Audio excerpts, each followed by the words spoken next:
बिस्मिल्लाहिर्रहमानिर्रहीम, अस्सलाम वालेकुम। आज हम बना रहे हैं बौंग का सालन, जो कि बहुत ही मज़ेदार होता है और बहुत ही मशहूर भी है। आपने सुना होगा लाहौरी बौंग, दूर दूर से लोग खाने के लिए आते हैं। तो यहाँ पर हम लेंगे गाय की बौंग, यानी कि उसके जो टांग का हिस्सा होता है उसमें हड्डियाँ भी इस तरह से होंगी और मछली का गोश्त भी होगा गाय का। इसको हमने सादे पानी में एक उबाल आने तक पकाया है। इस तरह से इसकी सारी इम्प्योरिटीज़ बाहर आ गई हैं। थोड़ा सा सिरका डाल के उबाला दिलाकर इसको आपने धो लेना है गोश्त को।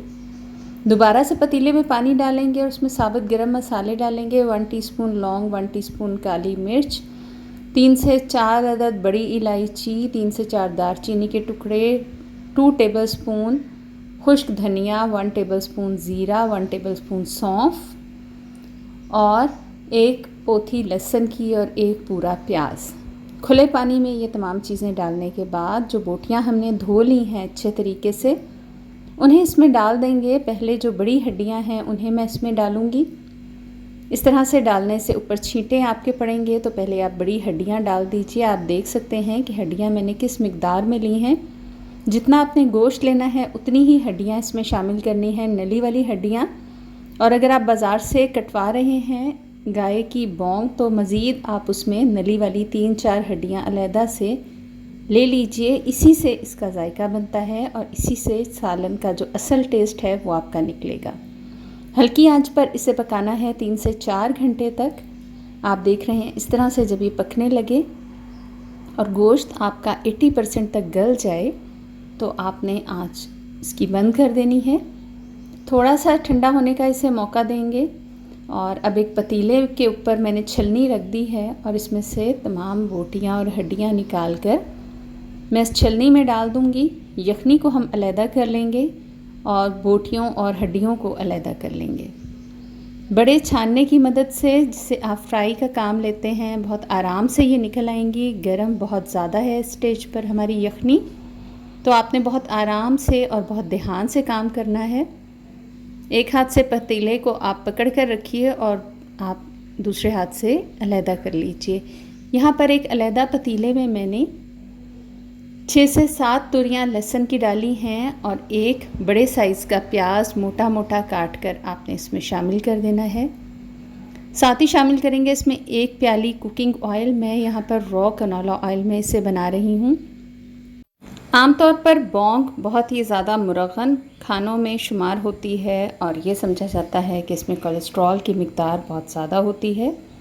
तो यहाँ पर मैं इसे रॉ कनोला ऑयल में बना रही हूँ, जिससे काफ़ी हद तक ये आपकी डिश हेल्दी बनेगी। बाज़ार में बाज़ारी घी या जो जमने वाला घी होता है उसमें तैयार की जाती है। प्याज और लहसुन को बस हल्का सा हमने इस घी में सौते करना है। आप देख सकते हैं इसकी रंगत जैसे ही तब्दील होगी तो तमाम हमने इसे निकाल कर, कोई भी प्याज और लहसुन रहे ना आपका ऑयल में, आप इसे ग्राइंडर में डाल दीजिए। साथ ही हम डाल देंगे ग्राइंडर में 2 अदद टमाटर।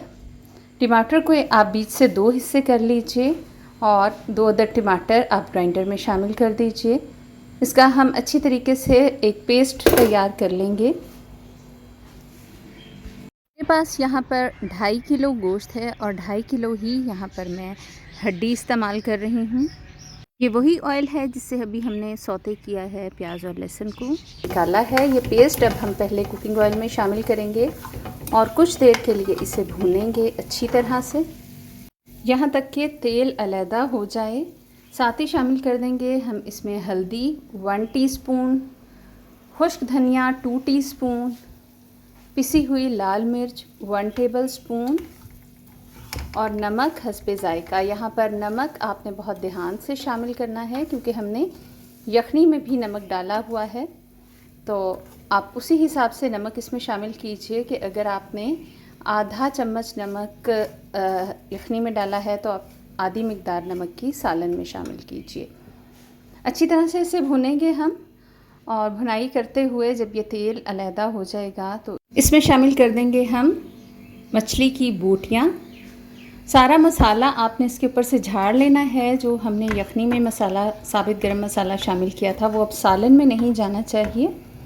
बोटियों को इसीलिए हमने 80% तक गलाया था, ताकि इस स्टेज पर भूनने के दौरान बोटियाँ टूटने ना पाएँ। इन बोटियों को हमने अच्छी तरह से भूनना है इस मसाले में, बहुत अच्छी तरह से आपने इसे भूनना है। इसी स्टेज पर इस सालन का टेस्ट निकलेगा। साथ ही डाल देंगे 1 टेबलस्पून होममेड गरम मसाला पिसा हुआ। गरम मसाला डालने के बाद हमने इसे बहुत अच्छी तरह से भूनना है, यहाँ तक कि तेल बिल्कुल अलहदा हो जाए। अगर कहीं से भी आपको मसाला पतीले के साथ लगता हुआ महसूस हो, तो जो यखनी हमने निकाल कर अलहदा रखी है, आप 1/4 कप यखनी का उस तरफ से डाल सकते हैं पतीले में। इस तरह से आपको भुनाई करने में आसानी रहेगी। 10 से 15 मिनट तक आपने इसे भूनना है।